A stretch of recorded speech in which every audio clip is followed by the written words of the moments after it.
Sean, let's get the shiny objects out here and talk this week about the 5 most misleading things in finance and see if we can highlight some stuff for some folks. You're like, oh man, I'm going to get in trouble on this one. So Yeah, I'm curious this one might get me in trouble. We'll see what you have to say on some of these, my friend. All right. Let's dive in and talk about it. Hopefully you're doing well out there this week, folks. Don't forget to subscribe to the podcast on Apple, Spotify, and of course here on YouTube. But with that, let's dive into the 5 topics here on here. Sales brochures. One thing I guess about the internet is a lot of sales brochure stuff has been going away, but it's still out there, and not just finance, right? And all sorts of stuff. But remember, whatever the shining, slick brochure giveth, the fine print usually taketh away. Yeah. What's your thoughts? The sales brochures are there to do what? Sell something, right? And when I first started as a quote unquote advisor, I was only insurance licensed, so I wasn't really an advisor at that time. But you go in and the trainers or the managers like, okay, now we're gonna go out and you're gonna show them this brochure, and everything you need to know is in the brochure, and there's nothing could go wrong. Right. It's like, well, okay. That sounds like it's going wrong right off the bat, but okay. Yeah, and so you take this brochure out and you talk to somebody, and they're like, well, what happens if this happens? And what happens if this happens? And you're like, well, that's not in the brochure. I don't know. What do I do? And so like the sales brochures, it's interesting as our practice has progressed. I get boxes of stuff sent to our office pretty regularly from different companies that we use or whatever it may be. Not one of those stays within the confines of our office. Because at the end of the day, it's the brochure is not what matters. It's the important part of whatever solution or vehicle or whatever that you're using are 2 things. 1, what are the advantages? And 2, what are the disadvantages? And if you can go through those advantages and disadvantages clearly, it's either the right decision or the wrong decision based on those 2 sides. If the advantages outweigh the disadvantages, it's usually a pretty good decision. If the disadvantages outweigh the advantages, probably a bad decision. Right.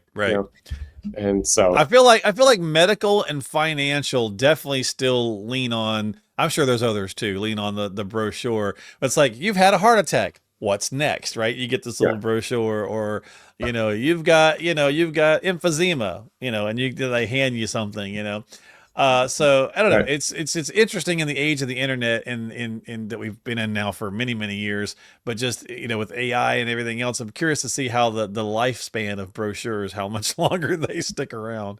Who knows? I mean, I don't know. We don't use them, so it's wasted on us. Yeah.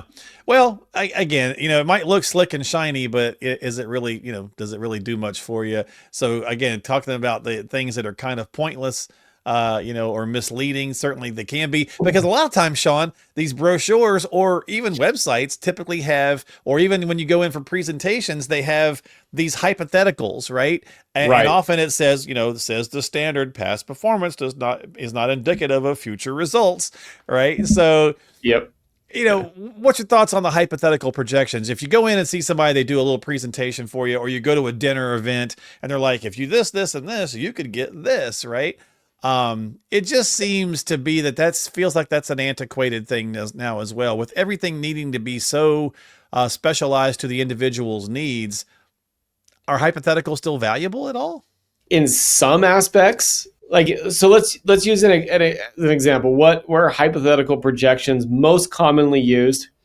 It's with insurance carriers, right? Whether it's life insurance and here's the cash value that's going to grow and this and that, or whether it's an annuity, here's the max that we can show you that you're going to get. So I don't really put a lot of stock into the assumed illustrations, like the assumed returns, because you just never know.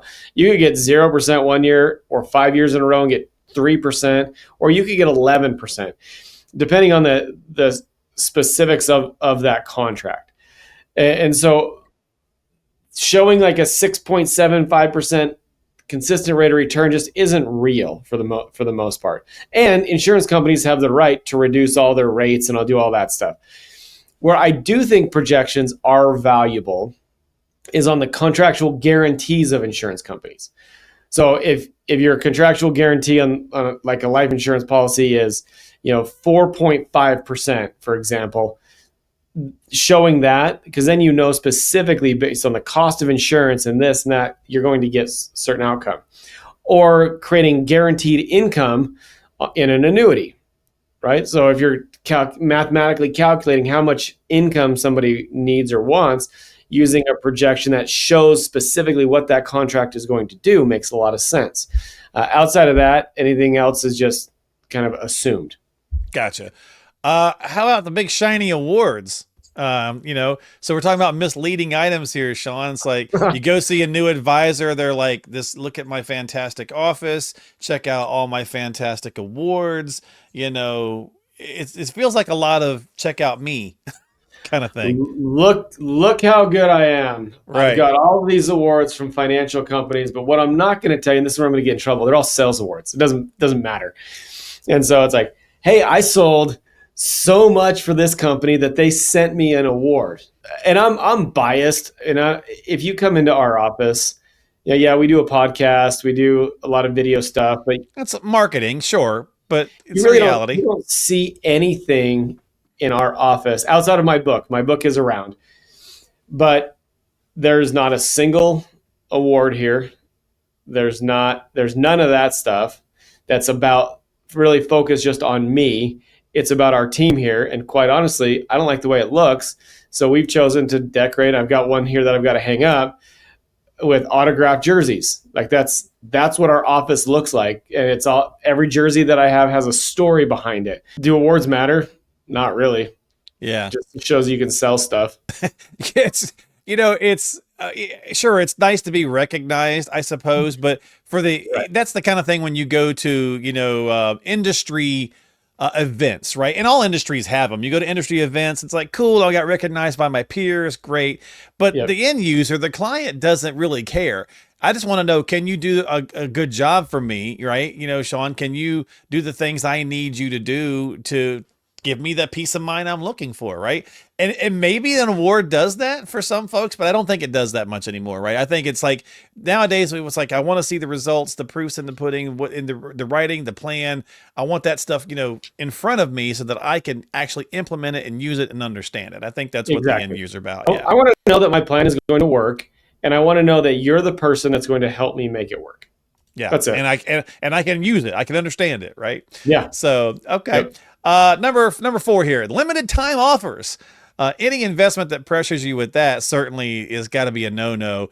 Certainly, I mean, not to mention a lot of times the governing bodies. I don't know how they feel about these things, but certainly that would throw up a flag to me. Buy now, or this is going away. So I'll go on the opposite side of that. Let's say that, because we've had a lot of interest rate changes and things like that. And once again, this usually happens in the insurance space. So life insurance contracts, annuities, things like that. Not on the wealth management side or the asset side. But carriers do change rates. They just do. And it's all based on Fed rates, interest rates going up, interest rates going down.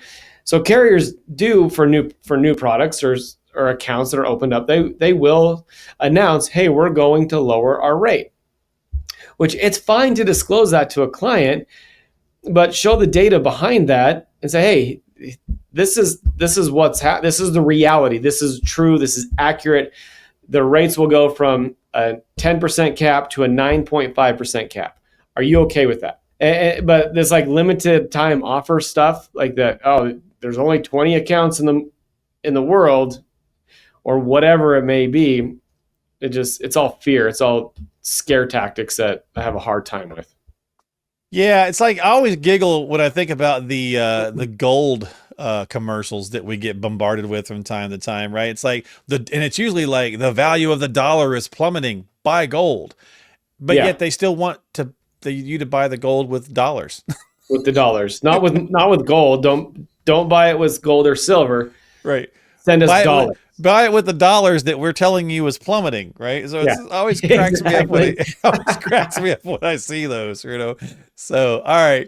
Let's do one more here. Guaranteed high returns. I said that earlier, right? Typically, you do see the past performance is not indicative of future results. You kind of see this sometimes with the hypotheticals, right? Well, I don't want to say, but our fund beat the S&P by blah, blah, blah. Okay, well, maybe it did. That's great. That's cool and all. But again, you got to be a little leery of that stuff too, because they usually does have that disclaimer as well.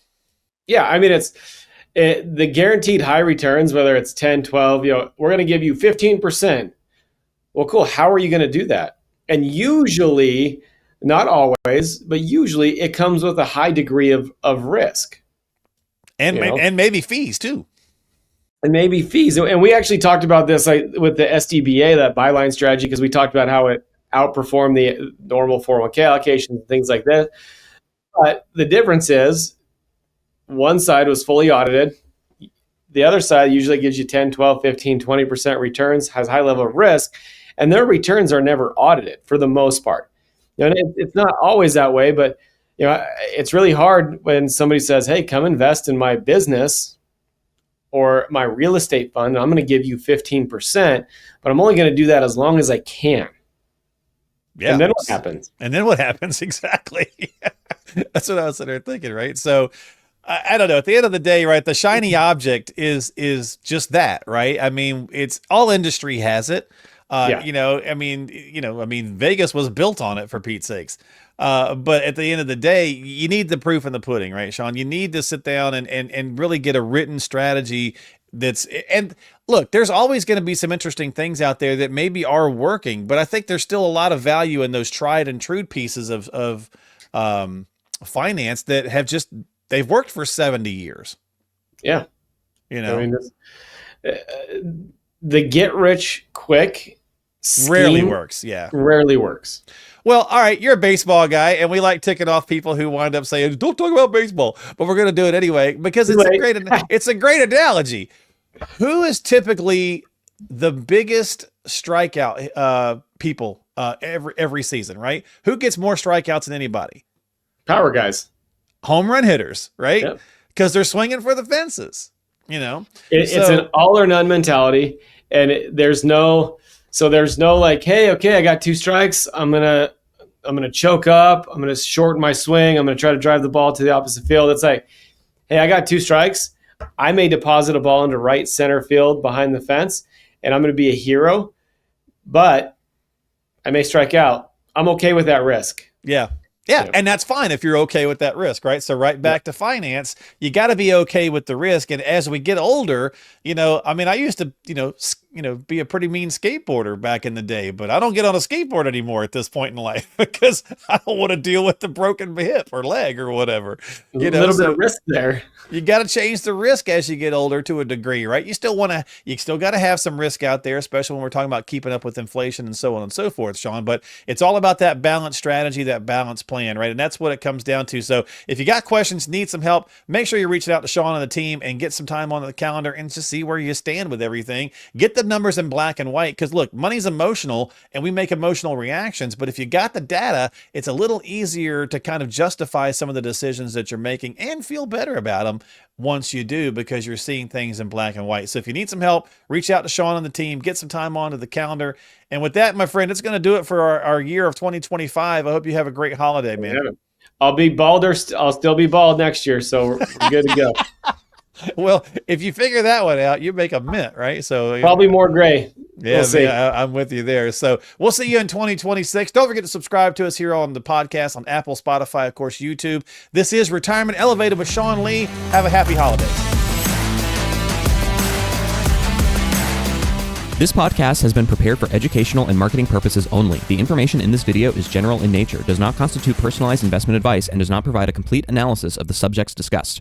All investments involve risk, and different types of investments involve varying degrees of risk. There can be no assurance that any specific investment strategy will be profitable or suitable to you. Additionally, although information presented in this podcast is believed to be factual and up to date, we do not guarantee its accuracy. You should consult an attorney or tax professional regarding your specific legal or tax situation, and should consult a professional advisor before implementing any of the strategies mentioned in this video. Investment advisory services are offered through Elevated Capital Advisors LLC, an SEC-registered investment advisor affiliated with Elevated Retirement Group LLC. Registration as an investment advisor does not constitute an endorsement of Elevated Capital Advisors LLC by securities regulators, nor does it indicate that the firm has attained a particular level of skill or ability. Insurance advice and products may be offered by a third-party insurance producer, which may be affiliated with Elevated Retirement Group LLC and Elevated Capital Advisors LLC. Walter Storholt, Mark Killian, and Third Wheel Media LLC are not clients of Elevated Capital Advisors. They receive cash compensation for their assistance in preparing and hosting this podcast, and for providing the endorsement contained in this podcast. Because Walter, Mark, and Third Wheel Media are compensated in connection with this podcast, they have a material conflict of interest in providing their endorsement.